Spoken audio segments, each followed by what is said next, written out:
Great. Okay, perfect. So a sample from this model looks like this. So they also point to $99.6 billion from 204.063%. It's a bunch of kind of gibberish.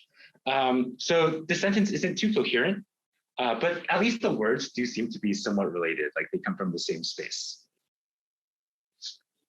Now, jumping forwards to the beginning of the deep learning boom in 2011, we have language modeling with neural networks now, and in particular with recurrent neural networks.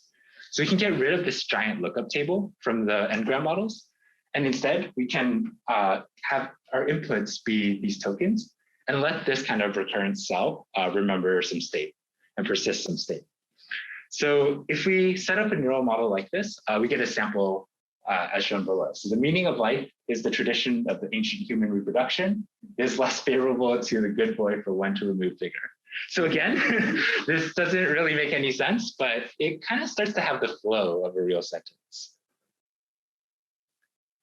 Yeah, so jumping forward even more to 2016, we have LSTM models. And of course, LSTMs are an architectural innovation on top of RNNs, and they have kind of better gradient flow, so they can better model long-term dependencies. And so with an LSTM model, we get a sample like this with even more new technologies coming onto the market quickly during the past 3 years.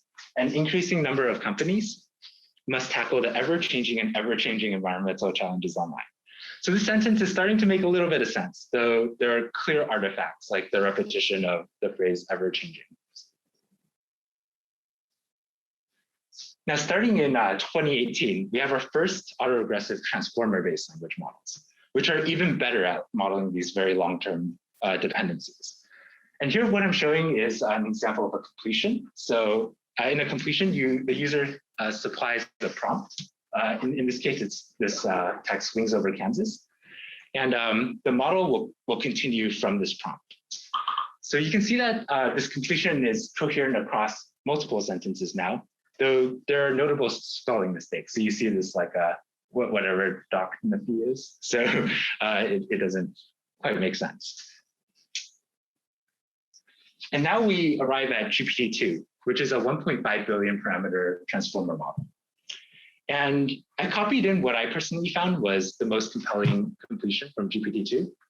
And in contrast with the last slide, what this does is it sets up a clearly fake prompt. So this, we have something about finding unicorns and scientists in South America. And so the model's probably not seen this exact prompt before and has to make up something that's consistent. So the thing I find most impressive is it does so and is coherent across multiple paragraphs. It invents this fictional Dr. Perez, and it persists Perez throughout multiple paragraphs. And I think it's like very aptly named. You have him from University of La Paz. And yeah, we just have fairly coherent completions at this point. So it's worth disclosing that this was the best of 10 samples. So we still had to sample multiple times to get a sample like this. And finally, to end this section, yeah, for sure. Mm-hmm. So you don't have any just examples of it failing, the worst of the 10. I can pull some up, yes. Okay. Yeah. I'm curious to know what bad looks like. Yes. Yeah. Wait, sorry, one last question. So when you have these 10, you said we took the best of the 10. Best in what sense? Yeah, so this is human judged. And I'll probably expand a little bit on that more today. Yeah. So I want to end this kind of flyby overview with GPT-3. And since GPT-2 already produces such coherent text, like how do you characterize GPT-3? And I would say that the best way to do so is that, say you took the best of like best out of 5 or 10 completions from GPT-2, that would be kind of your first completion from GPT-3. And of course, best is kind of a personal metric here. So here I'm showing completion from the book Three-Body Problem. And you can see that the impressive things about this completion are that it really stays true to the style of the novel. I think the second thing that kind of impressed me was just how poetic like the metaphors and similes that it produces are. So you have this stuff like blood was seeping through her jacket and a dark red flower was blooming on her chest. Like these kind of like very, very poetic and stylistic sentences. So it definitely understands it's part of a novel and it's trying to generate this kind of prose that in the same style. So as generated text becomes more and more coherent, I think one really, I'm curious, how much bigger in terms of parameters is GPT-3? Yeah. So it's 175 billion parameters versus GPT-2, which is around 1 billion. So do you feel like, so the first one was 155, and this one is 1. Do you feel like that very subtle increase in accuracy is worth the cost? Right. How much bigger? Yeah, that's a very good question. So there's kind of stuff, maybe we can dive into it a little bit after, but there is work on kind of neural scaling laws. And so the idea is like, can you predict the performance of a larger model from a series of smaller models? And so I would rather characterize the increase in performance not by kind of the small gain in perplexity, but like whether it lines up with the projections. And in that sense, GPT-3 does.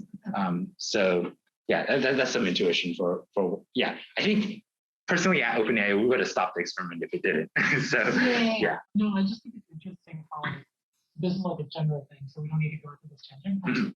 In machine learning, you see people pushing for like an extra, 1% or like 0.5% accuracy, but the models are increasing at a scale that's proportional. Right. So I wonder sometimes whether it's worth it and like where you should stop. Like action, let's say. Right. I think maybe this slide will get to it a little bit, but there's also some sense in which like as you reach kind of like the entropy floor of modeling, like every halving kind of gives you like if you think about accuracy, right, that it's not on a linear scale, right? Like a 1% early on isn't the same as that last 1%. And so those last bits really do help you squeeze a little bit out of that last accuracy. Yep. Sorry, just give me the y-axis. Oh, yes. Sorry, this is accuracy. I will explain this slide. Yeah, cool. So, so as generated text becomes more and more realistic, I think one very natural question to ask is whether humans can still distinguish between real and fake text, right? And so in here we have, this is of course like a very set up scenario. It's not, in all cases, the model is able to trick humans, but this is for news articles. We kind of presented GPT-3 generated samples against real news articles.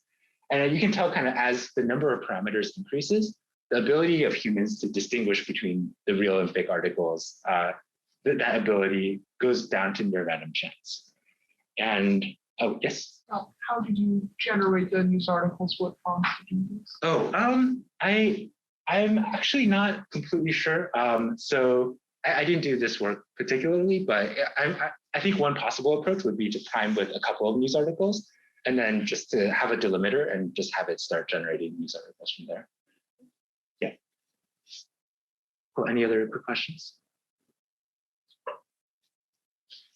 Great.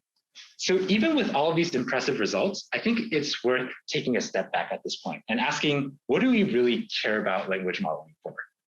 And what is it actually useful for? And I think one can make the argument that it is actually a fairly narrow capability. Like why would you just want some system that just continues text for you? And you could argue that there's more important tasks to solve, like summarization or translation.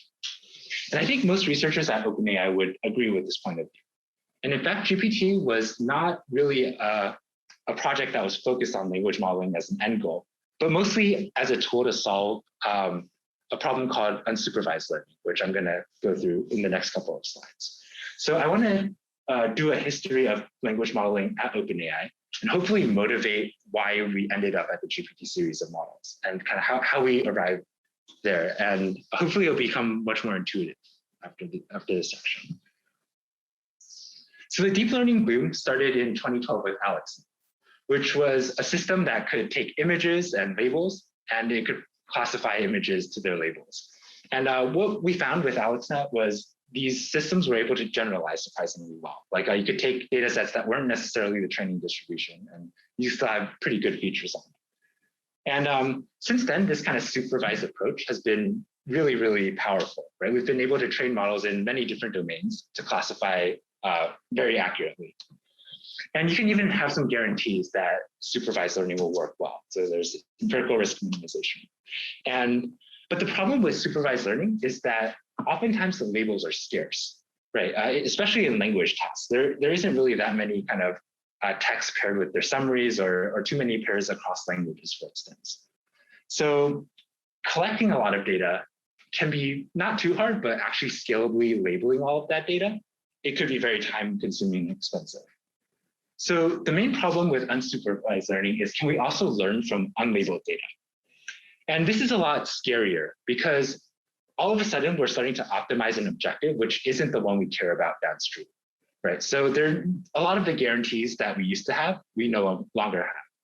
And we can only kind of hope that we learn some features that are adaptable to a wide variety of downstream tasks. But nevertheless, there's a reason to be very optimistic in language. And the reason is that there is a huge trove of unlabeled data, and it's called the internet. And so the real question is, can we leverage all this unlabeled data from the internet to solve language tasks where we don't really have that much data? And the hope is that if we kind of pre-train this model on the internet, it'll see all of these words used in different settings, kind of understand the relationships, and it'll be able to leverage this kind of understanding for any kind of task we throw. So now that we've established why language is such a good domain to try unsupervised learning in, let's talk about why use generative models for it, and also why use autoregressive generative models. And I do want to stress that a lot of the guarantees you have with supervised learning are no longer there for unsupervised learning. So some of these arguments will be a little bit kind of intuitive. And so the first argument I want to present is this quote by Richard Feynman, which is pretty widespread. So what I cannot create, I do not understand, right? And there's the inverse of this idea, which we call analysis by synthesis. And it's what I can create, I can also understand. And this has been studied by kind of Josh Tenenbaum. There's definitely some kind of biological motivation as well for it. But the idea here is that if you're able to create a language model which can generate diverse samples that are coherent, then it must also build up representations that can help you solve language understanding tasks. And then the next question is, why do we use autoregressive models? You might argue that autoregressive models are a kind of local objective, right? Like you're just predicting the next words. You could do really well with kind of some n-gram approximation, right? Like why would it be good at solving things that allow you to summarize an entire piece of text? And so an intuitive argument here could be, say that you wanted to do very well on language modeling for a mystery novel. And there's this grand reveal at the end, like, oh, like the culprit was, and then you want to predict that next token. And to do really well at that task, you really need to have a good understanding of what happened in the story, along with all the twists and turns, and maybe even some of this kind of like deductive reasoning built in. So the first sign of life, oh, did you have a question? Oh, yeah. Oh, yeah. Okay, yeah. Sorry. So the first sign of life we had at OpenAI was in the task of predicting whether Amazon reviews were positive or negative. And this was work done in 2017. So instead of training a classifier in the kind of typical supervised way, what we did was we trained an LSTM model just to predict the next character in Amazon reviews. And when we trained a linear model on the features from this LSTM, what we found surprisingly was like one of these cells or one of these neurons was firing in terms of predicting sentiment. And positive activations for this neuron corresponded to positive reviews and negative activations to negative reviews. And this was despite not seeing any of the labels at training time.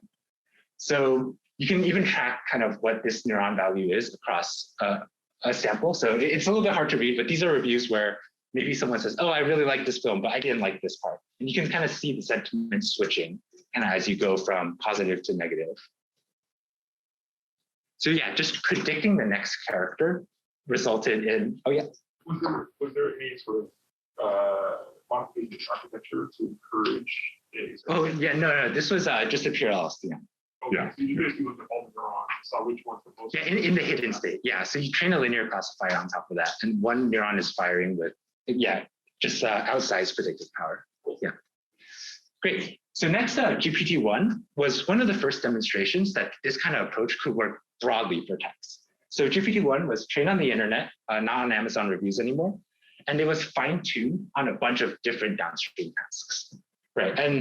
And one thing to stress here was kind of to your point that the fine-tuning was very, I guess, minimally kind of you're not kind of bashing the architecture apart and kind of repurposing a new module. So it's just a new head that classifies for your task.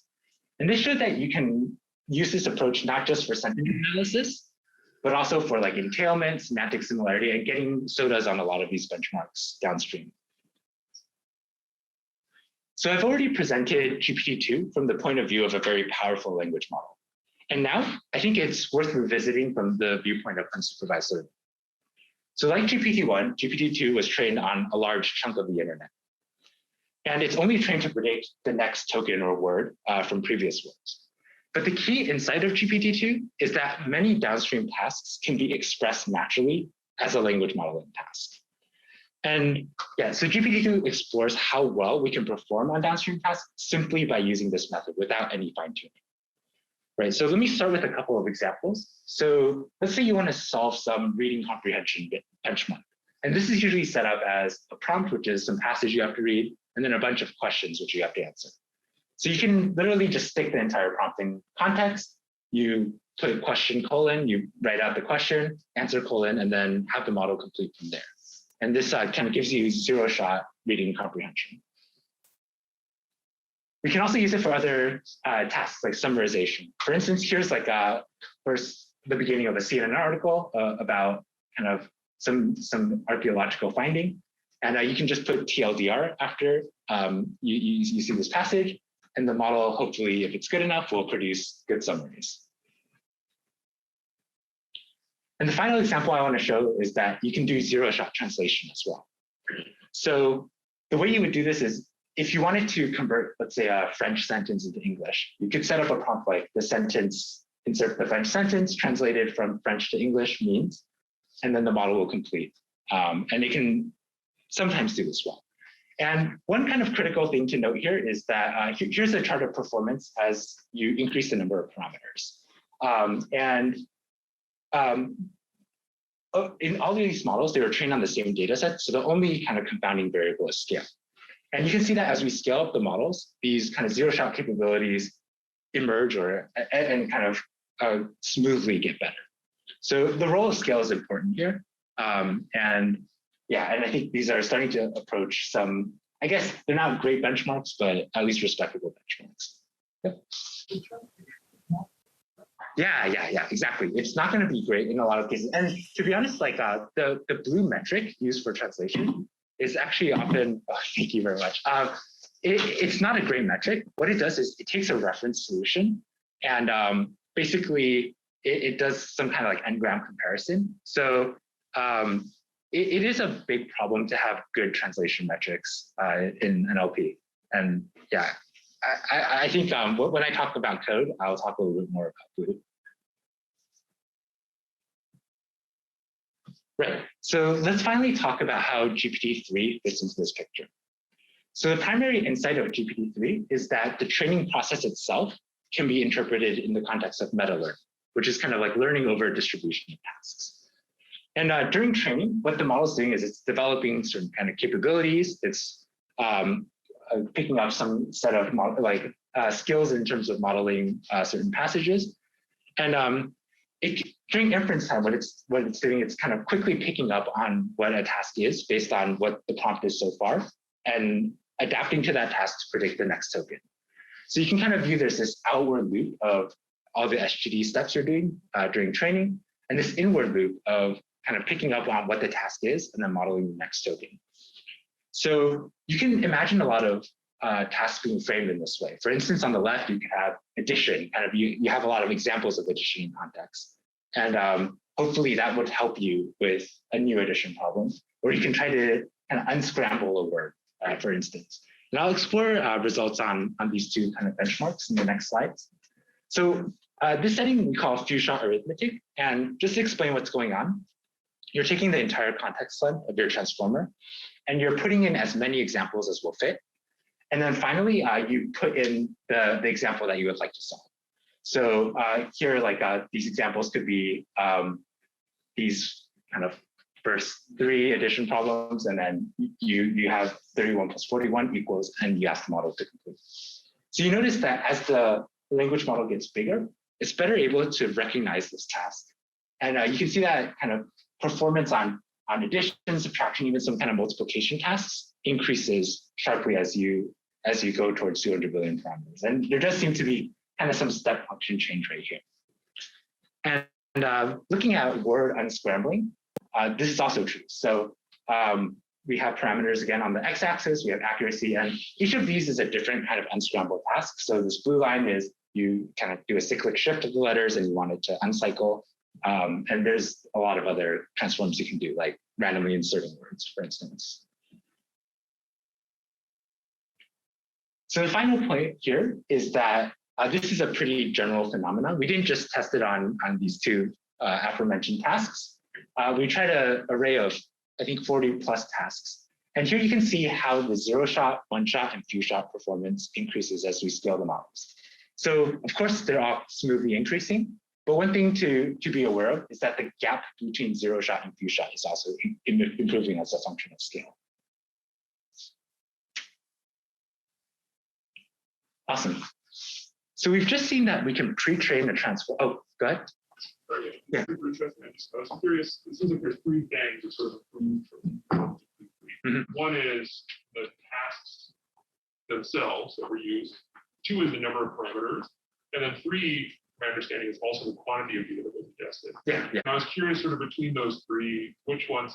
You've shown a lot of the number of parameters definitely helps. I was curious though if you have a sense of the degree to which also the training tasks and the sophistication of the tasks, as well as the quantity of data ingested, have an impact. Yeah. So I guess I can dive. Maybe it's something to save for after, but let's dig into that after. Yes. Just to follow. Yeah. I did change a little bit too, right? I guess GPT-2 and 3 aren't different. GPT-1 just has an extra classification head for certain tasks. Yeah. Yeah. Great. Yeah. Good questions. So yeah, we've just seen that we can use a transformer in this kind of pre-trained and fine-tuned setup, where we have some kind of a lot of unlabeled data in the pre-training setting, and we have just a little bit of data in the fine-tuning setting. And we can solve a lot of language tasks in this way. And I would say this has become the dominant paradigm in language over the last couple of years. So there's follow-up objectives like BERT and T5, which have done extremely good at pushing the soda.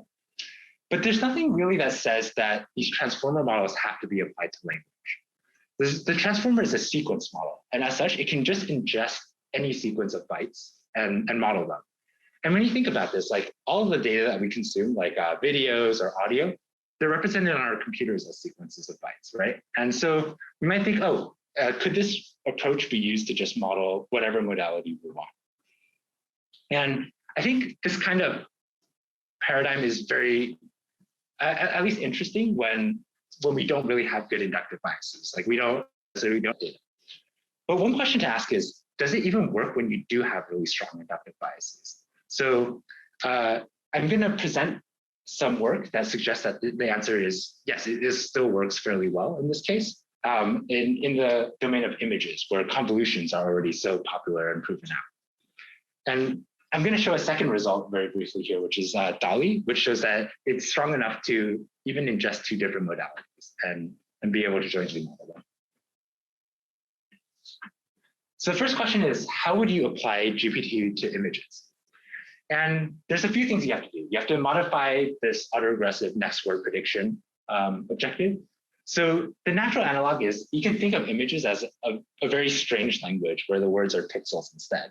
And instead, you need to predict the next pixel at each point. And so we can just change the objective from next word prediction to next pixel prediction. And of course, we want this kind of large Yep. Oh, yeah. So you just unroll it as a sequence. It's the same way it's stored on a computer. You just have like a sequence of bytes. Yeah, good question.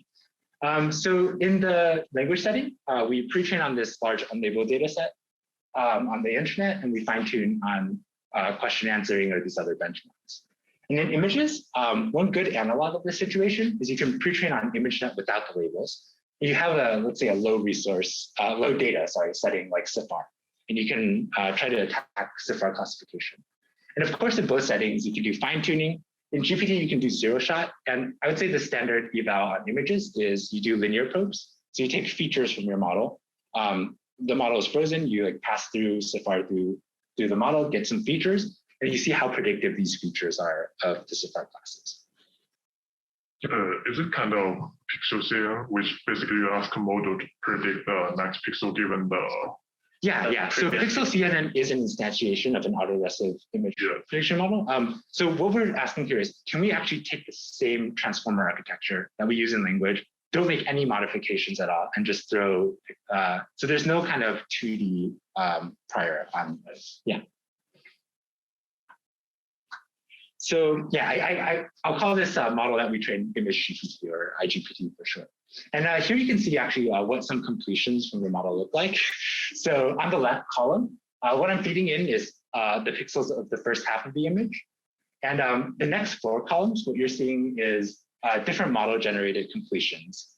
And the right column here is the original reference image. And you can actually see that the model is kind of doing some interesting things, right? If you look at the last 2 rows, it's not coming up with kind of semantically the same completion every single time. It's like putting these birds in different settings, sometimes adding reflections. It's putting this lighthouse in grassy areas and like watery areas, for instance.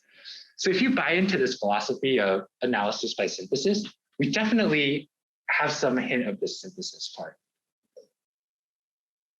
So I don't have time to go through all of the results with you, but I just want to say that it is fairly successful in this Safari setting where you don't have much labeled data. And if you train a linear model on top of the features, you get better results than if you do the same approach with a ResNet trained on ImageNet with labels. So that's like the typical approach in the field. You train some ResNet on ImageNet, you get the features. Oh, yeah. Oh, yeah. And if you compare to this approach, generate a generative model on ImageNet without the labels, take the features, it's actually better predictive of some classes. Yeah, I was just curious. I think what is the architecture for this? Is the same as GPT? It's exactly Yeah, it's the GPT architecture. Yeah. So there's so you can modify GPT to have like 2D bias, like you can do 2D position embeddings. Well, we don't do that. We just want to see, can you use the same exact approach? Yeah. So earlier you said the data is just sequential. Yeah. But also there's like metadata showing about how that sequential should be reconstructed in the image. So like what's the width, for example? Can you explain? Yeah, sorry, so the data on disk stored. Yeah. Okay. But when you want to transform that sequence into an image, you have metadata that will say something like, just like in NumPy arrays, it'll say, here's the stride. Yeah. So here's how to rearrange it to only 2-dimensional structures. I see. What I'm curious to know is, does GPT, before it's given an image, at least be given this metadata to say this is the width? I see. Okay. That's an extremely good question. Because I don't know how this problem is solvable. In this case, we all the images have the same shape. Oh, okay. Okay. Yeah, but we don't tell it like the concept of row within the model. Like, But if all the images are the same. Yeah. So it needs to learn it from the data, but yeah, the data looks the same. Got it. Yeah, it would be interesting if it's like variable image shapes, then it's like an interesting way to do it. Yeah. Mm-hmm. Cool. Yep. Are there like a lot more pixels than there are token sizes in the context there? So this is pretty low resolution images. So we can actually, the models we're comparing against are trained on kind of high resolution images. So I think that makes it even more impressive. We're just training at 32 by 32 resolution. Yeah.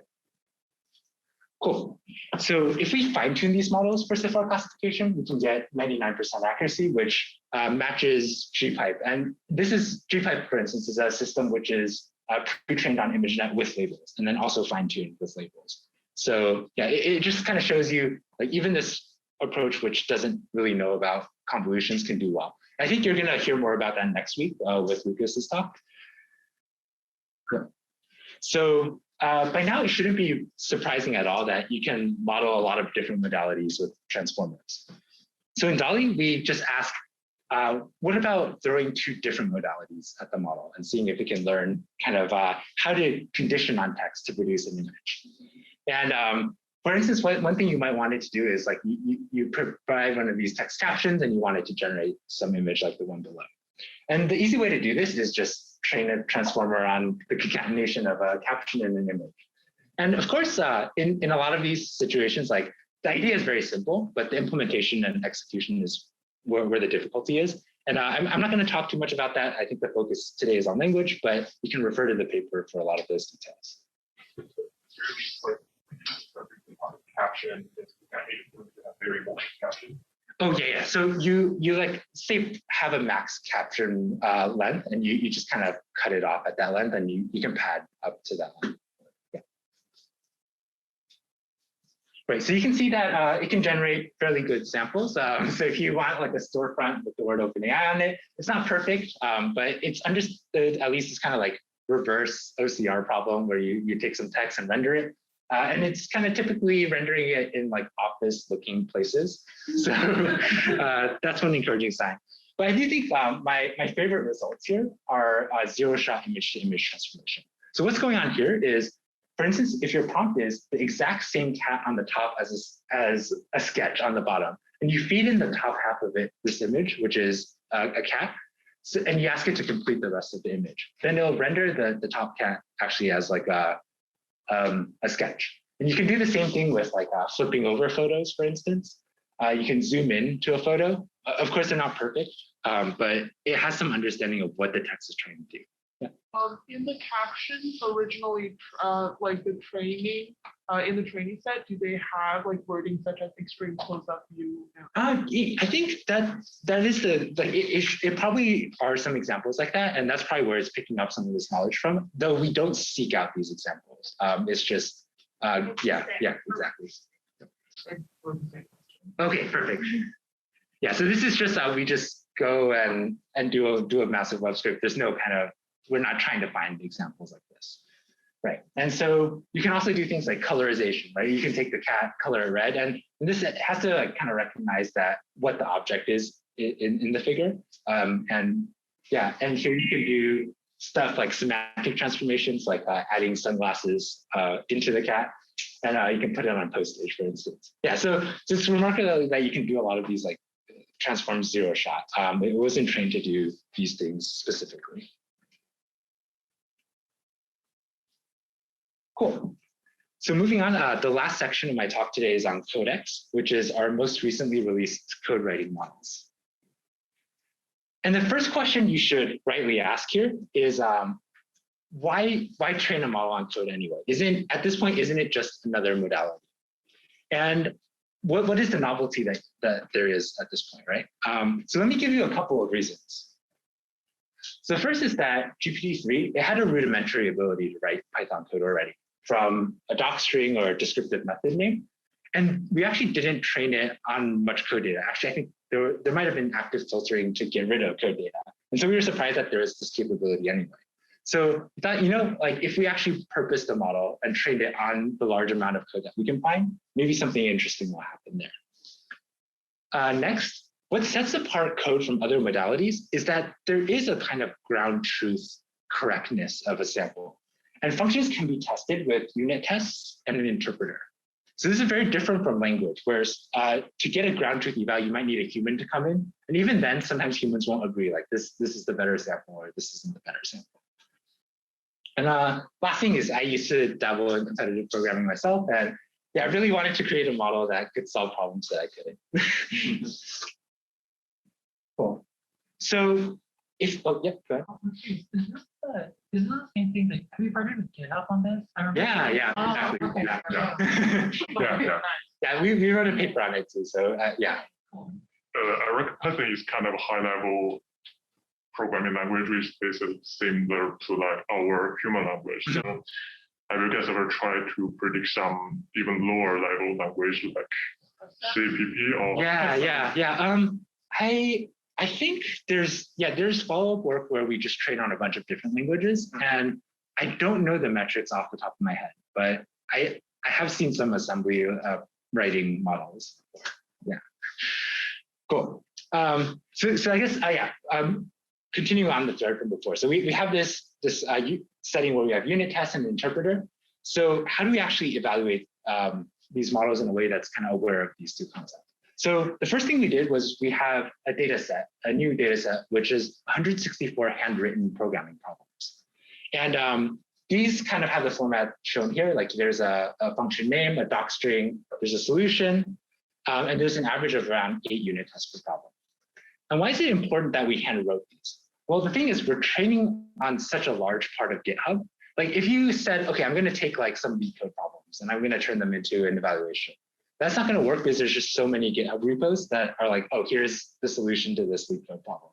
So while this doesn't kind of guarantee that this problem isn't duplicated, at least someone wrote it without trying to copy it from another source. So here's some kind of examples of unit tests that you would evaluate the previous function on. I think it should be fairly clear that we should be using this metric. Like this is the correct kind of ground truth metric to use. I mean, humans do use unit tests to evaluate code. And I would say like, if you're familiar with competitive programming, like you can't manually judge all like tens of thousands of submissions that are coming in. You need the unit tests, and that is a fairly good filter.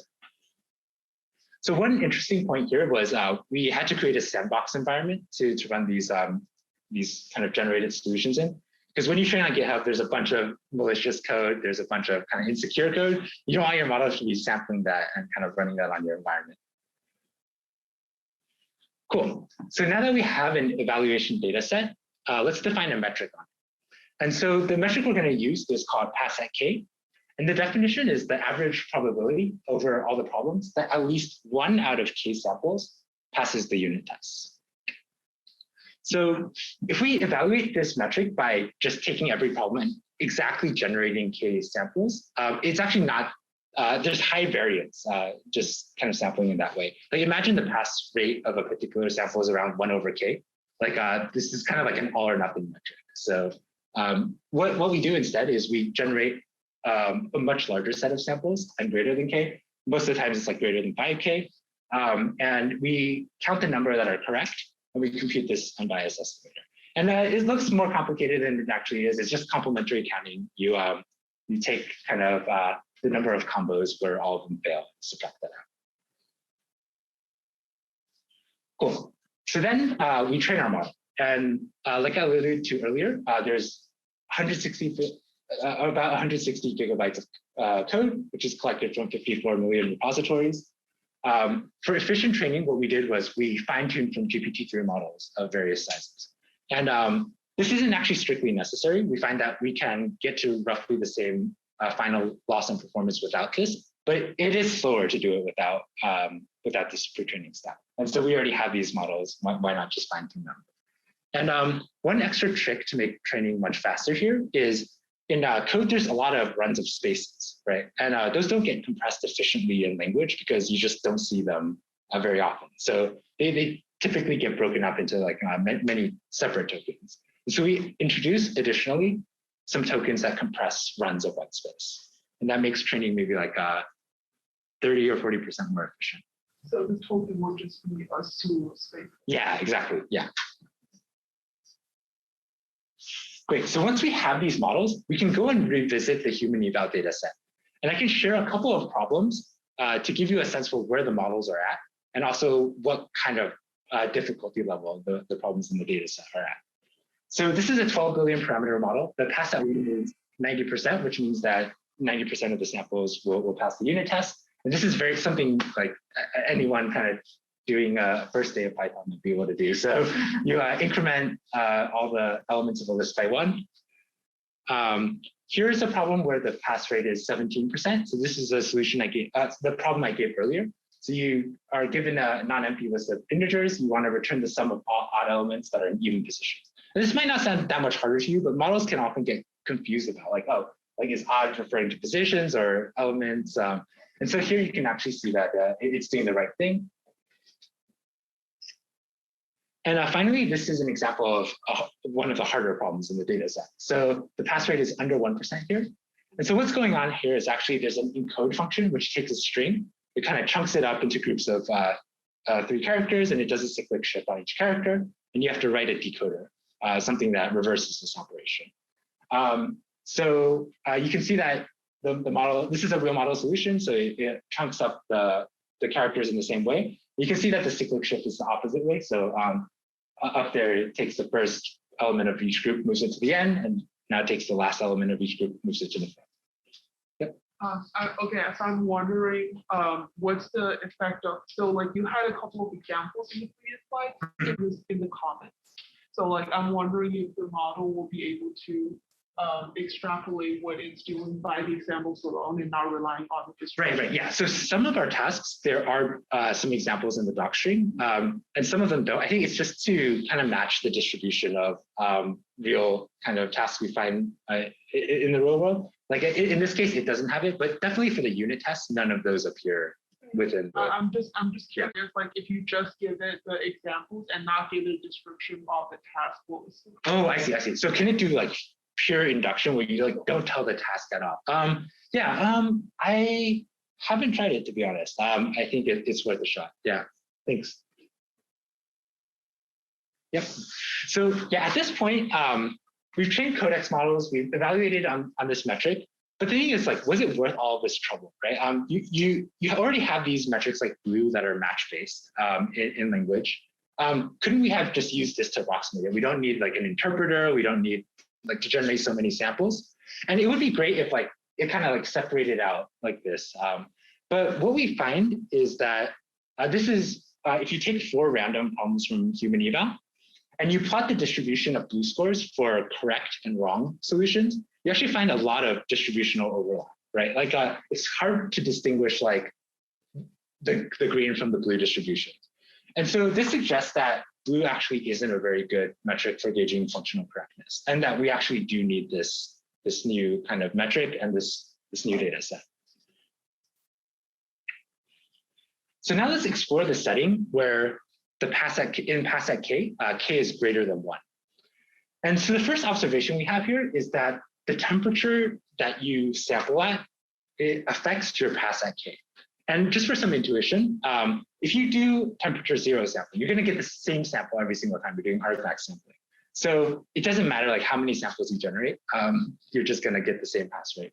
But if you want to generate 100 samples, right, you can afford to make some mistakes, right? You just want a very diverse set of samples. So you can up the temperature. And you can see kind of as you up the temperature, the slope of the kind of number of samples against pass rate, it becomes steeper. And so you can kind of take the upper whole of this and you can find the optimal temperature for each number of samples. And so this brings me to personally my favorite result of the paper, which I call the unreasonable effectiveness of sampling.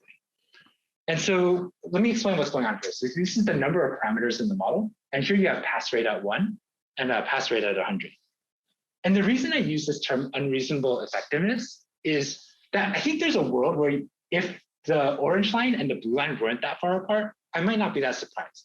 Like at these scales, the model, it rarely makes kind of syntactical errors anymore. Like if you run it, it'll run and produce some kind of output.